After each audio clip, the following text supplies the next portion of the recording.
guys, welcome to my review for the manga adaptation of The Legend of Zelda Ocarina of Time. Now today, March 3rd, marks a very special day for Zelda fans, so I decided to celebrate we will review the Ocarina of Time manga. So the Ocarina of Time manga was written and illustrated by Akira Himekawa and was released in 1999, just 1 year after the highly acclaimed video game of the same name. Now as you can tell, I am a massive Zelda fan, so I was really interested to see just how they would adapt Ocarina of Time into a manga. Because there are a lot of things in Ocarina of Time that wouldn't really work if they were in anything other than a video game. So what is Ocarina of Time about? Now honestly, if you don't know the plot for Ocarina of Time...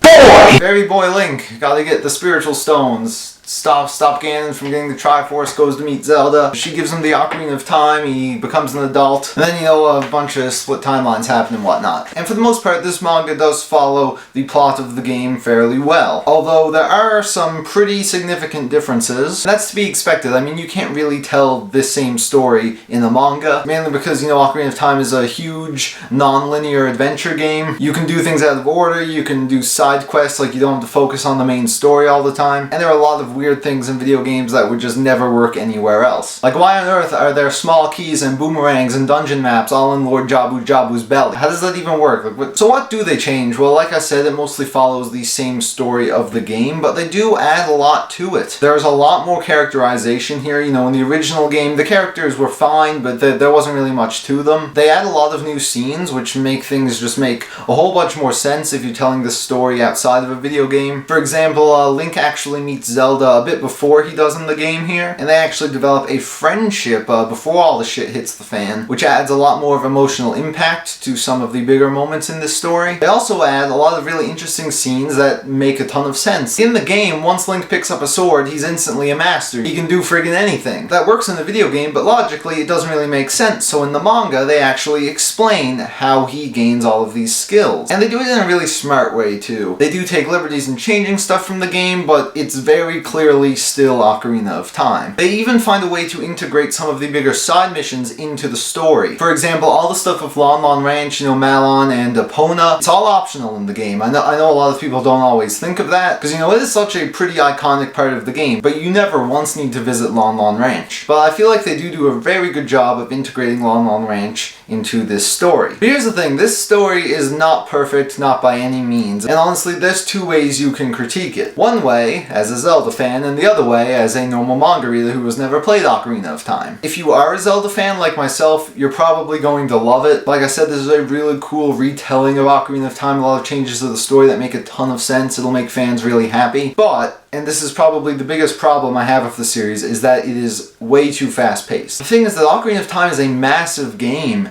and this is only 2 volumes long. So you're trying to fit the entire story, like all 9 dungeons, all the stuff with Lon Lon Ranch, all the different characters, giving them more characterization. You're trying to fit all of that into 2 volumes, and it doesn't really work that well. Because things end up being so fast-paced that if you are not an expert on Zelda lore, you are going to be completely lost. The entire massive boss fights from the game will only take place on a single page. Link will suddenly get items out of nowhere that have had no explanation. They sort of do explain things, but it's not in a very efficient way. For example, when Link pulls out his hook shot, it's the first time you see the hook shot. He uses it on 1 page, I'm pretty sure it's the only time he uses it in the entire manga. And then right after he's like, aha, the hook shot, it's a good thing I got this at Kakariko that one time. Obviously everyone who has played the game knows exactly what he's talking about, but if you've never played the game before, you're just gonna be completely lost. There are also a few changes that don't really make sense, and honestly felt kind of weird. The biggest example of this is what they did with Volvagia.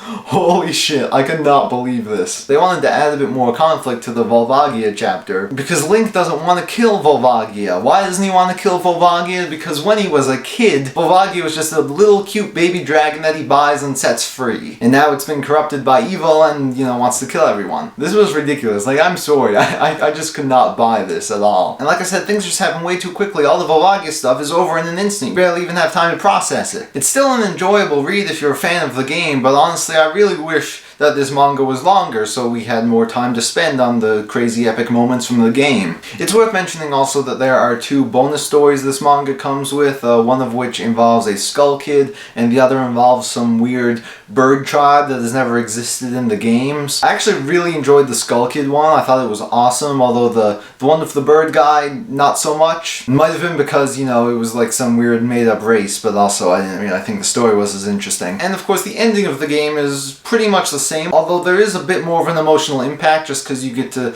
know the characters a bit better. So let's talk about those characters. I was actually really surprised. I think this is probably the best part of this manga, is how it expands on the characters we all know and love from the game, even though admittedly the characters from the game are a bit bland. Link, of course, is given a voice and a personality, and honestly I really liked him. He was a great guy. We also get a lot more characterization for Zelda, which was great, because, you know, the game there isn't really much to Zelda. You just meet her, and then she gives you the Ocarina of Time, and then, you know, the end of the game happens. But here, her and Link are friends. They actually start to develop a romance for them, which, okay, it was a little weird, mainly because, you know, they're little kids at the start of this story, so it kind of seems weird that they would develop romantic feelings for each other. It would make more sense after the time skip, but they start doing that stuff when they're kids. Also, Malon is best girl. Malon does get a lot more characterization in this manga, as do other characters such as Impa. Mito, which I was really surprised with. I actually really liked Mito's character in this, which is so weird, because Mito is such an asshole in the game for the short amount of time he's there. And they also start to build up Gebora as having more characterization, but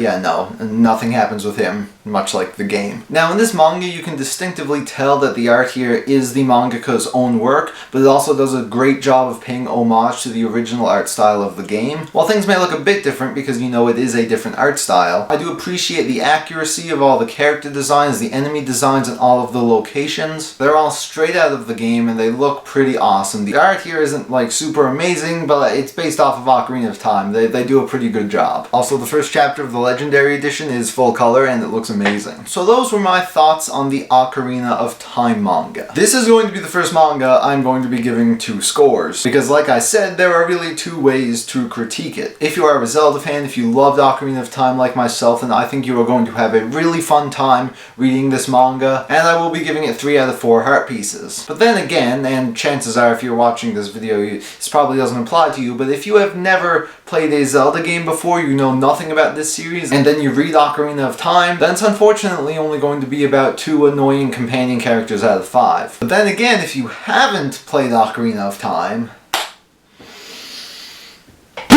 get on that, okay? You can get it on the N64, the GameCube, the Wii U, and the 3DS. The 3DS, in my opinion, is the definitive version. Get on that shit right away. It's one of the best games ever made. You can check out all the other Zelda games too. Pretty much all of them are fantastic, except fucking Phantom Hourglass, Jesus. Then of course you can pick up the Ocarina of Time manga, available from Viz Media, in either the single editions or the legendary editions. It's worth noting that there were 10 original volumes of this series, and they're all going to eventually be released as legendary editions. So with that, thank you guys so much for watching. I hope many of you enjoy playing Breath of the Wild in the coming weeks, and I'll see you guys in my next full series review for Yamada-kun and the 7 Witches.